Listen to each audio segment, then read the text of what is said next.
നമുക്ക് നമ്മളെ വീട്ടിലുള്ള കുറച്ച് സാധനം വെച്ചിട്ട് നമുക്കൊരു സാധനം ഉണ്ടാക്കി നോക്കാം. 2-3 സാധനമേ ഉണ്ടു. അപ്പം എങ്ങനെ ഉണ്ടാക്കാം നമുക്ക് നോക്കാം. അപ്പം ഞാൻ എന്ത് ചെയ്തു, ഒരു പാൻ അടുപ്പത്ത് വെച്ച് അതിൻ്റെ അകത്തേക്ക് നെയ്യ് ഒഴിച്ച് കൊടുത്തു. എന്നിട്ട് ചെറുങ്ങനെ മുറിച്ച് വെച്ച പഴം ഇട്ട് കൊടുക്കാം. ഞാൻ ഒരു പഴമായിട്ട് എടുത്തിട്ടുള്ള നേന്ത്രപ്പഴം. അതൊന്നായി വരുമ്പോഴത്തേക്ക് നമുക്ക് എന്ത് ചെയ്യാം, കുറച്ച് പഞ്ചസാര ഇട്ട് കൊടുക്കാം. ഞാൻ 2 ടീസ്പൂൺ പഞ്ചസാര ഇട്ട് കൊടുത്തിട്ടുള്ളൂ. 2 ടീസ്പൂൺ പഞ്ചസാര ഇട്ട് കൊടുത്ത് പിന്നെ അത് നല്ല കുറച്ചൊന്ന് വഴണ്ട് വന്നതിന് ശേഷം നമുക്ക് അതവിടെ മാറ്റി വെക്കാം. എന്നിട്ട് കുറച്ച് പാൽ, ഞാൻ 2 കപ്പ് പാലായിട്ട് എടുത്തിട്ടുള്ള അതൊന്ന് ചൂടാക്കാൻ വെച്ചിട്ടുണ്ട്. പാൽ ചൂടാകുന്ന നേരത്തിന് നമുക്കൊരു മിക്സ് തയ്യാറാക്കിയെടുക്കാം. എന്തൊക്കെയാണ് വേണ്ടത് വെച്ചാൽ നമ്മുടെ വീട്ടിലുള്ള സാധനം മാത്രമേ വേണ്ടൂ.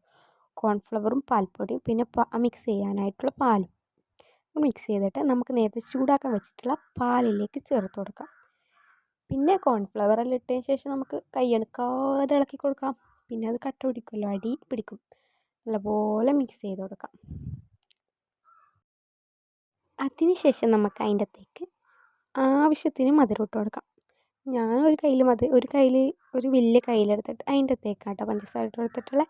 പിന്നെ നമുക്ക് ഏലക്കായ് പൊടിച്ചത്, വാനില എസൻസ് എന്ത് വേണമെങ്കിൽ ചേർത്ത് കൊടുക്കാം. ഞാൻ ഏലക്കായ് ഇല്ലാത്തതുകൊണ്ട് വാനില എസൻസ് ഇട്ട് കൊടുത്ത്. പിന്നെ കുറച്ച് നെയ്യ് ഒഴിച്ച് കൊടുക്കാം. ഞാൻ ഒരു ചെറിയൊരു സ്പൂണിൽ കുറച്ച് ഇട്ടിട്ടുള്ളൂ കേട്ടോ. ശേഷം നല്ലപോലെ കൈ എടുക്കാതെ മിക്സ് ചെയ്യാം. പിന്നെ നമുക്ക് നേരത്തെ അവിടെ ആക്കി വെച്ചിട്ടുള്ള കായില്ലേ, പഴം വാട്ടിയത്, അത് കുറച്ചിട്ട് കൊടുക്കാം. കുറച്ച് നമുക്കവിടെ മാറ്റി വെക്കാം കേട്ടോ. അതിന് ശേഷം നമുക്ക് എന്താക്കാം, ഒരു പാത്രത്തിലിട്ടിട്ട് നമുക്ക് കഴിച്ച് നോക്കാം. ഞങ്ങൾക്ക് ക്ഷമ എന്ന് പറയുന്ന സാധനം ഇല്ലാത്തതുകൊണ്ട് ഞാൻ എന്ത് ചെയ്തു, ചൂടോടെ എടുത്തത് കഴിച്ചിട്ടുണ്ട്. 2 ടേസ്റ്റ് വന്നിട്ടുണ്ട്. അപ്പം നിങ്ങളും കൂടി ട്രൈ ചെയ്തിട്ട് ഫീഡ്ബാക്ക് പറയാം. Okay, by.